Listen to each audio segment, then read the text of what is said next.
अगर आपने अपने हक हुकूक के लिए जरा सी आवाज उठा ली तो आप बताएंगे हमको गृह युद्ध हो जाएगा? आप ये बताना चाहते हैं हमको? बात और कही गई कि इसमें ओबीसी वर्ग को क्यों डाल दिया गया? भाई एससी एसटी ठीक है, लेकिन ओबीसी वर्ग के साथ कौन सा जातिवाद हो रहा है? अरे जातिवाद कैसे नहीं हो रहा है? एनएफएस की सीट किसके किन किन लोगों की हो जा रही है? डेटा उठा के देखिए ना आप। ऐसा माहौल हो गया है देश में कि इस देश में एससी एसटी के साथ में डिस्क्रिमिनेशन बंद हो चुका है। क्या कोई कह सकता है ये बात को? सोसाइटी में कोई गैर बराबरी नहीं है, सोसाइटी में कोई ऊंचा नहीं है, कोई नीचा नहीं है, या फिर बड़े महानगरों में जातिवाद खत्म हो चुका है। वो क्लियरली डिनाई करते हैं बहुत सारे इस तरह के लोग सिर्फ दो ही कैटेगरी हैं, या मूर्ख हैं या धूर्त हैं। इसके अलावा कुछ इनके लिए कोई जवाब नहीं है। या तो मूर्ख हैं जिन्हें दिखाई नहीं देता है, धृतराष्ट्र बने हुए हैं जिन्हें दिखाई नहीं देता इनके आसपास क्या घटित हो रहा है। कमरा मिलने से लेकर आप लेने जाइए ना किसी भी सोसाइटी में, फ्लैट लेने जाइए, महानगरों का जातिवाद हम बताते हैं आपको। ठीक है, गाँव से स्थितियाँ थोड़ी बेहतर मौके मिलते हैं, शहरों में आने के बाद मानते हैं, बिल्कुल सच बात है ये। गाँव में स्थितियाँ और खराब हैं, लेकिन शहरों में स्थितियाँ क्या बिल्कुल सुधर चुकी हैं? आप जाइए, जब आप मकान लेने जाते तब आपकी जाति पूछी जाती है, इंटरव्यू के समय आपकी जाति पूछी जाती है।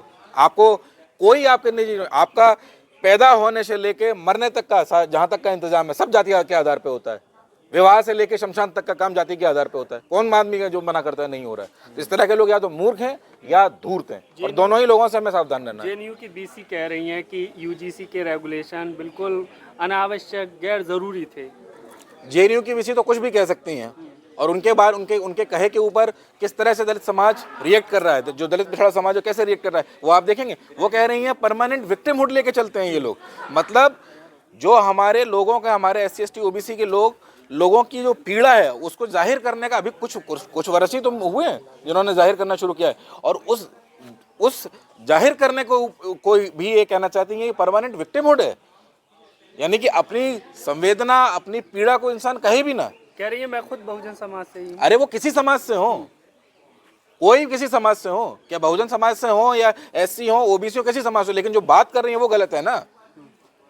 जरूरी है कि बहुजन समाज से कहने वाला व्यक्ति बहुजन हितैषी हो? प्रधानमंत्री खुद ओबीसी बनते हैं, क्या ओबीसी की स्थिति है? शिक्षा मंत्री ओबीसी हैं, क्या स्थिति है शिक्षा विभाग में? दलित कानून मंत्री हैं, क्या स्थिति है? राष्ट्रपति आदिवासी हैं, तो क्या जरूरी है कि सब हितैषी ही होंगे?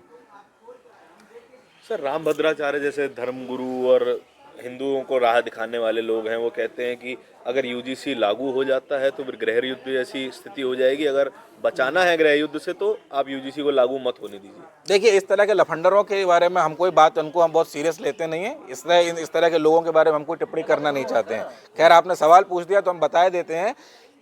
मने आप मार खाते रहे तब तक गृह युद्ध नहीं हो रहा है, आप पिटते रहे तब तक गृह युद्ध नहीं हो रहा है, आप फांसी लगा लें तब तक गृह युद्ध नहीं हो रहा है, आपको थूक चटवाया जा रहा है तब तक गृह युद्ध नहीं हो रहा है। अगर आपने अपने हक हुकूक के लिए जरा सी आवाज उठा ली तो आप बताएंगे हमको गृह युद्ध हो जाएगा? आप ये बताना चाहते हैं हमको? मतलब हमारे अपने हक हुकूक की हम अगर जरा सी आवाज उठा रहे हैं तो आप हमको डरा रहे हैं कि गृह युद्ध हो जाएगा, सिविल वॉर हो जाएगा हिंदुस्तान में। अगर सिविल वॉर की ऐसी स्थितियां आ गई हैं तो तैयार है हम भी फिर। लेकिन सर, एक समाज में एक इनसिक्योरिटी तो अब देखने को मिल रही है कि जो भी एससी समाज के साथ, दलित समाज के साथ जो गलत हुआ है उसका अब खामियाजा भरना पड़ेगा, अब उसकी कीमत चुकानी पड़ेगी। अब जो भी व्यक्ति, अगर ये ताकत एससी समाज के पास, ओबीसी समाज के पास आ जाती है तो फिर कुछ लोग ऐसे भी हो सकते हैं जो वापस करेंगे या फिर कंप्लेन इस तरह की करवाएंगे। ऐसा देश भर में मुझे कोई कानून आप बता दीजिए। आईपीसी बदल के बीएनएस बन गया, नया कोड आ गया, और तमाम जो भी एक्ट्स हैं, जो भी जहाँ पे पीनल प्रोविजन है, ऐसा देश का कोई मुझे एक कानून बता दीजिए जिसका दुरुपयोग नहीं हो सकता है। ऐसा कोई लॉ नहीं बना है आज तक जिसका दुरुपयोग नहीं हो सकता है। हर लॉ दुरुपयोग, हर किसी भी लॉ का दुरुपयोग किया जा सकता है। हर लॉ में ये संभावना होती है कहीं ना कहीं उसका थोड़ा बहुत दुरुपयोग हो सके। क्या उस दुरुपयोग की जरा सी संभावना की वजह से कोई कानून लाया ही नहीं जाएगा? तमाम ऐसे मामले देख लीजिए, कन्विक्शन रेट क्या है, एनसीआरबी का डेटा उठा के देख लिया तो सारे लॉज को हम रिपील कर देते हैं, फिर खत्म कर देते हैं, क्योंकि उनका दुरुपयोग हो रहा है या उनमें सजाएं नहीं हो रही है। यही बात कहना चाह रहे हैं कि इस तरह की धूर्तता को हम कैसे एक्सेप्ट कर लें। एक बात और कही गई कि इसमें ओबीसी वर्ग को क्यों डाल दिया गया? भाई एससी एसटी ठीक है, लेकिन ओबीसी वर्ग के साथ कौन सा जातिवाद हो रहा है? अरे जातिवाद कैसे नहीं हो रहा है? एनएफएस की सीट किन लोगों की हो जा रही है? डेटा उठा के देखिए ना। समस्या ये है कि जो आंकड़े हैं, जो ये लोग कहना चाहते हैं, आंकड़े उसके खिलाफ बोलते हैं। जिन लोगों की सुसाइड हो रहे हैं, जो लोग सुसाइड कर रहे हैं या जिन्होंने सुसाइड किया है अब तक, उनमें क्या ओबीसी के लोग नहीं हैं? क्या उनके साथ में कास्ट बेस्ड डिस्क्रिमिनेशन नहीं हो रहा है? भाई, जिनकी जो सत्ताधीश हैं, यूनिवर्सिटीज़ की सत्ता जिनके पास है, यानी कि वाइस चांसलर, प्रोफेसर्स या डीन या तमाम और लोग जिनके पास में एग्जीक्यूटिव पावर्स होती हैं, वो उनका क्या नेचर है काम करने का? क्या उससे ओबीसी प्रभावित नहीं है? बिल्कुल है, इसलिए उनको लिया गया। क्योंकि मेन विरोध तो ओबीसी वर्ग को जोड़ने की वजह से ही इसमें हो रहा है। एससी एसटी के लिए तो पहले से भी था 2012। अरे पहले से था, लेकिन पहले से उस चीज़ों में कुछ चीज़ों में बदलाव लाया गया। ठीक है, ये सिर्फ ओबीसी का मामला नहीं है, ओबीसी का मामला तो है ही है। ओबीसी सबके को सोचना चाहिए कि आप जिनके साथ में गलबहियाँ करते थे, जिनके साथ में आप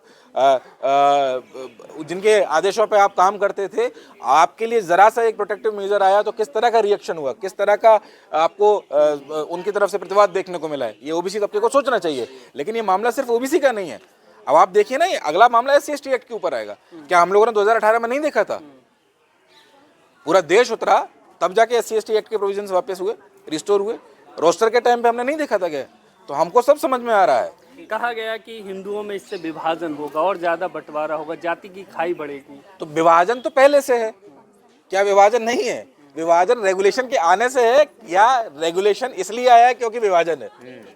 सवाल ये है, विभाजन था इसलिए ये रेगुलेशन लाने पड़े, ताकि जो विभाजित सोसाइटी में जो लोग नीचे तबके पे हैं उनका डिस्क्रिमिनेशन थोड़ा सा रोका जा सके, इसलिए ये रेगुलेशन लाए थे। एक कदम था छोटा सा, ऐसा रिएक्शन उसमें दे दिया जैसे पहाड़ उठ गया हो। तरह से ये पूरा माहौल एक वर्चस्व दिखाना चाहता है। ये आपको ये दिखाना चाहता है कि तुम्हारी हैसियत नहीं है कि तुम एक छोटी सी चीज़ भी मांग कर देखो। हम ये बताना चाहते हैं कि ज़रा सा एक पॉजिटिव एक डायरेक्शन में एक छोटा सा कदम भी उठाता, उससे इतनी वर्चस्वधारियों को, इस देश के जातिवादियों को इतनी समस्या हो गई कि मानो आसमान खड़ा कर दिया हो, आसमान जमीन पर उतर आया हो, ऐसी समस्या हो गई। और कोई, आप मुझे बता दीजिए कि एक ब्रेड की दुकान बंद नहीं हुई थी, एक अंडे की ठेली नहीं हटी थी, लेकिन ऐसा माहौल बना दिया गया मीडिया पर जैसे मान लीजिए कि देश में दंगे होने लग गए हों। और उस माहौल की वजह से जो नतीजा आया, हम उसके आगे बात करना चाहते हैं। डायरेक्शन जो रेगुलेशंस थे, रेगुलेशंस नाकाफी थे, उनमें बहुत सुधार की जरूरत है, ये बात सच है। लेकिन जिस तरह से वो बताया गया कि किसी एक तबके को ये खत्म कर देंगे या डिस्क्रिमिनेट कर देंगे, उनका जीना दूभर कर देंगे, इस तरह का तो बिल्कुल नहीं था मामला। सुप्रीम कोर्ट तो इसको ऐसे समझ रहा है ना कि आप जिस तरीके की भाषा उसकी थी कि एक कम्युनिटी को पहले से ही एक ऑपरेसर मान लिया गया, पहले से ही दोषी मान लिया गया इस गाइडलाइंस में। अरे किसी कम्युनिटी का नाम नहीं लिया गया ना, उसमें किस जाति का नाम है भाई? जो वंचित तबका है, एससी एसटी ओबीसी, उसका वो वंचित है तभी तो उसके लिए बनाया गया है गाइडलाइंस। जो वंचित होगा उसी के फेवर में कुछ ना कुछ बनेगा ना, उसी को प्रोटेक्ट किया जाएगा ना। संस्थानों पर किसका कब्जा है? 2018 तक एक भी ओबीसी प्रोफेसर नहीं था, एक भी ओबीसी एसोसिएट प्रोफेसर नहीं था 45 सेंट्रल यूनिवर्सिटीज में। आज भी डेटा कितना है? 45 सेंट्रल यूनिवर्सिटीज में कितने वाइस चांसलर ओबीसी हैं, एससी एसटी हैं? 38 वाइस चांसलर अपर कास्ट हैं। राइट। तो ये आप क्या बताता है, डेटा क्या कह रहा है आपका? सुसाइड हो रहे हैं, वो सुसाइड जिनके हो रहे हैं, 118% की वृद्धि हुई है। यूजीसी का अपना डेटा है ना। ये सुसाइड तो कौन लोग थे? ये भी तो कह रहे हैं कि नंबर ऑफ यूनिवर्सिटीज बढ़ी है, नंबर ऑफ स्टूडेंट्स बढ़ा है, तो इफेक्टिव डेटा 118% नहीं 60% के आसपास आएगा। अरे मैं कह रहा हूँ 60% है, 118% है, 70% है कौन वो लोग? छोड़ देते हैं। आईआईटी में कौन लोग हैं जिनको सुसाइड करना पड़ रहा है? दर्शन सोलंकी कौन थे? पायल तड़वी कौन थे? रोहित वेमुला कौन थे? जो विक्टिम होगा, जो पीड़ित होगा, उसी के लिए कुछ ना कुछ प्रोटेक्शन के लिए लॉ लाया जाएगा ना। एससी एसटी एक्ट क्यों लेके लाया गया? क्या आप ऐसा माहौल हो गया है देश में कि इस देश में एससी एसटी के साथ में डिस्क्रिमिनेशन बंद हो चुका है? क्या कोई कह सकता है ये बात को? लेकिन